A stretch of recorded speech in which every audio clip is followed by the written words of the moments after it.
Hello students, in this video we are going to study absolute error, relative error and percentage error जो कि आपका units and measurement chapter का एक important topic है जिस पे बेस्ड बहुत सारे न्यूमेरिकल्स आपको देखने के लिए मिलते हैं। सबसे पहले बात करेंगे एब्सोल्यूट एरर, रिलेटिव एरर और परसेंटेज एरर को किस तरह से डिफाइन किया जाता है और फिर एक एग्जाम्पल की हेल्प से इसको अप्लाई करना सीखेंगे। Let's start with definition.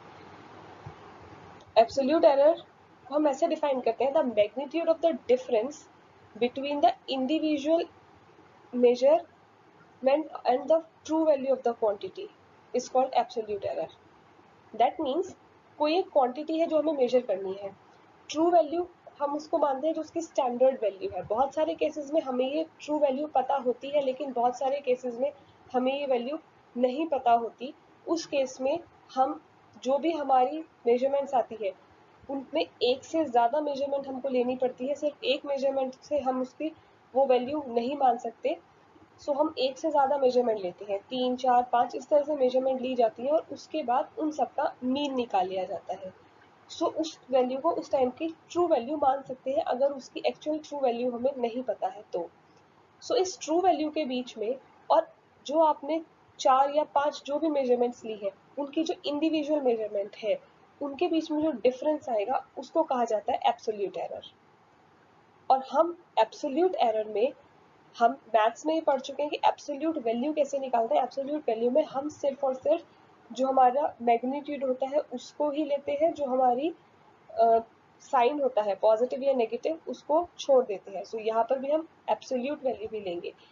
इसको हम इस तरीके से डिफाइन कर सकते हैं कि हमने सपोज किया हमारे पास हमने कुछ एक वैल्यूज ऑब्टेन की है किसी भी एक्सपेरिमेंट में और वो वैल्यू हमारी निकल के आई A1, A2, A3 up to AN। अब यहाँ AN एक जनरलाइजेशन के लिए लिखा हुआ है, यहाँ कितनी भी वैल्यूज हो सकती है, 3, 4, 5 या नंबर ऑफ मेजरमेंट्स हमने यहाँ ले ली है। किसी एक मेजरमेंट किसी एक क्वांटिटी की हमने अलग अलग बार मतलब कई बार रीडिंग लेके ये सब वैल्यू निकाली है। हम इनका अरिथमेटिक मीन निकालते हैं। अरिथमेटिक मीन किस तरह से निकाला जाता है, जितनी भी आपकी वैल्यूज है सबको ऐड कर दीजिए, sum of all the values upon number of values, मतलब कितनी वैल्यूज आपने ली है। सपोज आपने यहाँ सपोज कीजिए 5 वैल्यूज ली है।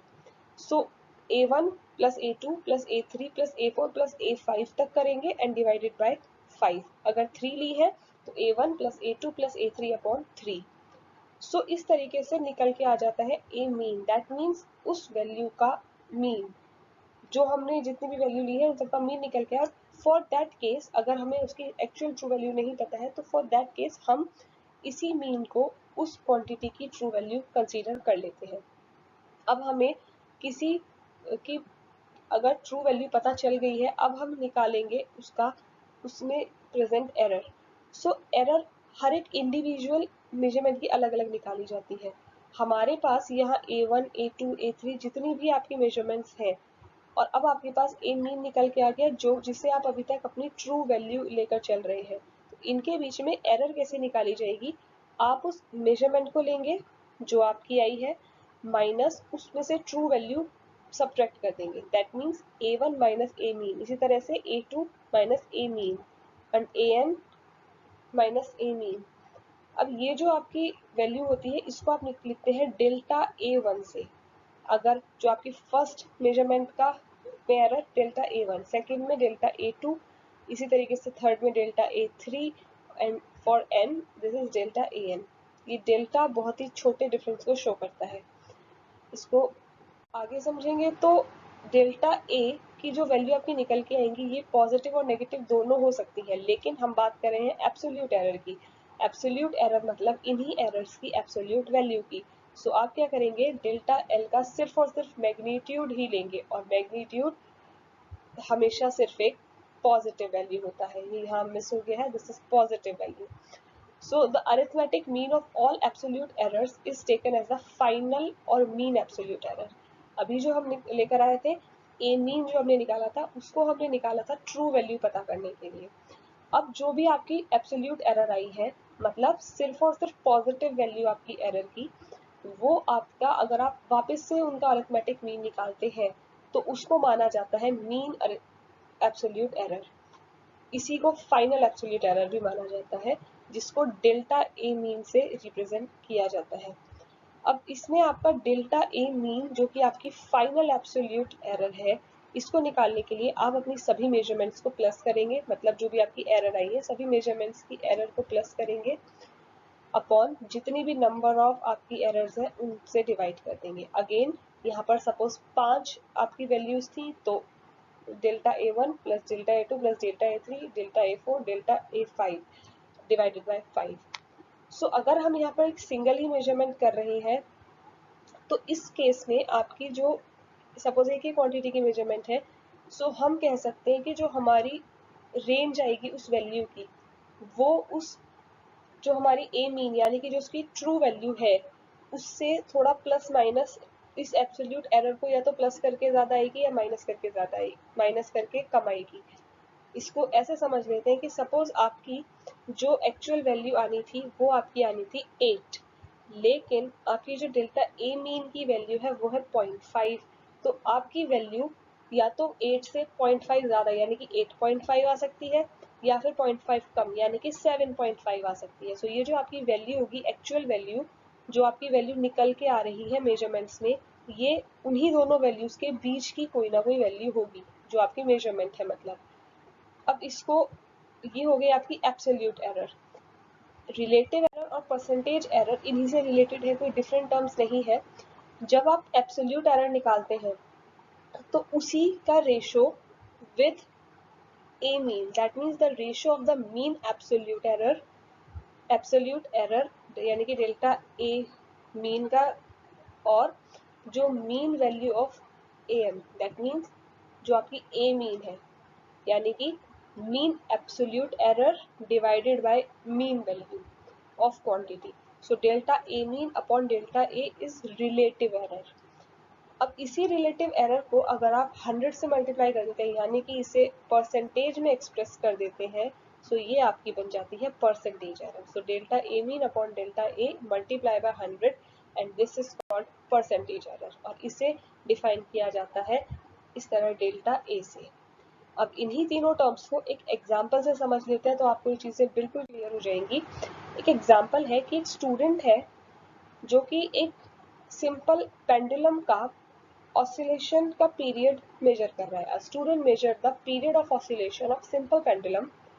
In his 5 successive readings, he noted the readings as 2.63 seconds and 2.56 seconds and 2.42 seconds, and next reading is 2.71 seconds and 2.80 seconds.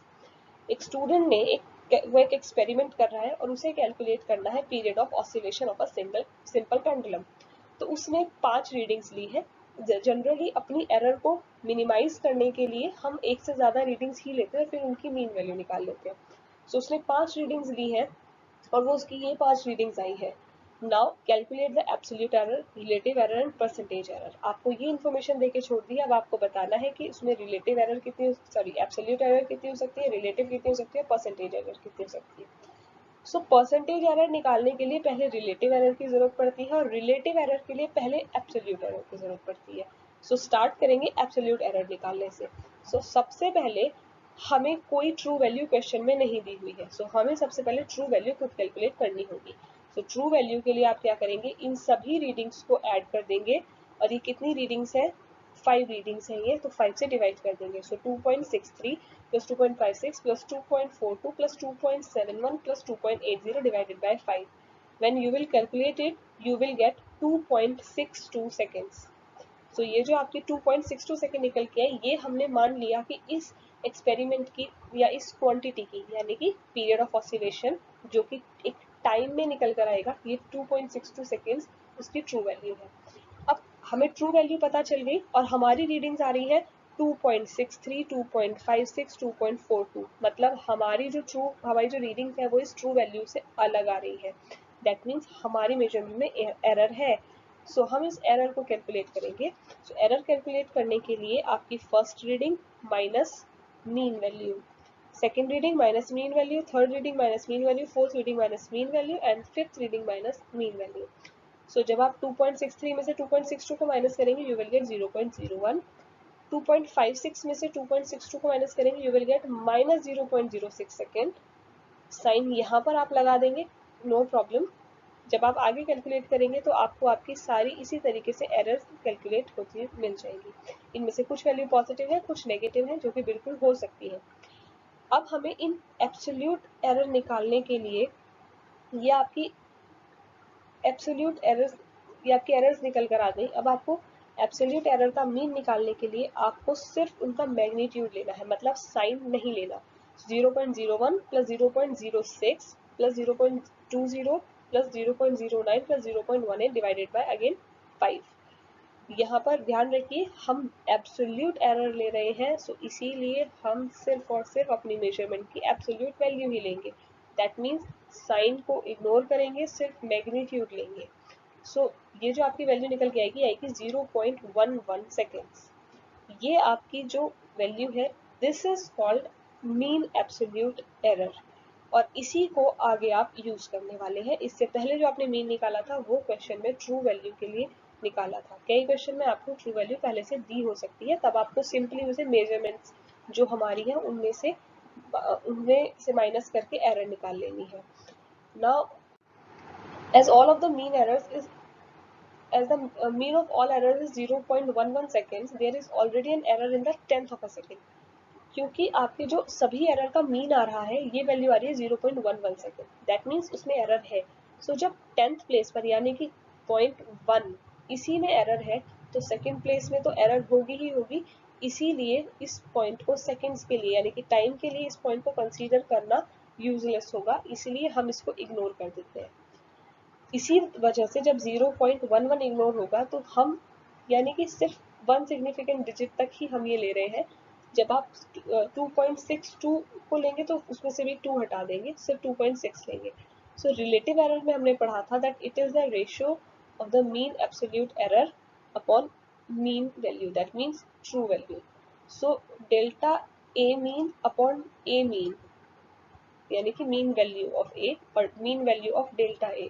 सो जब आप कैलकुलेट करेंगे so this will be 0.1 upon 2.6। ये आपकी रिलेटिव एरर है। इसी को अगर आप परसेंटेज में कैलकुलेट करें तो इसी को 100 से मल्टीप्लाई कर दें, you will gate approximately 4%। So this was your topic, absolute error, relative error and percentage error. और ये आपका था एग्जाम्पल कि किस तरीके से आप इन्हें कैलकुलेट कर सकते हैं। इनके और भी कुछ तरह के क्वेश्चन आते हैं जिनमें आपको कुछ एरर्स पहले से दी गई होती हैं, आपको सिंपल उन्हें ऐड करना है, या फिर और भी डिफरेंट तरह के क्वेश्चन हैं जो कि हम स्टडी करेंगे कॉम्बिनेशन ऑफ एरर्स में, जिसके ऊपर मैं आपकी नेक्स्ट वीडियो बनाऊंगी।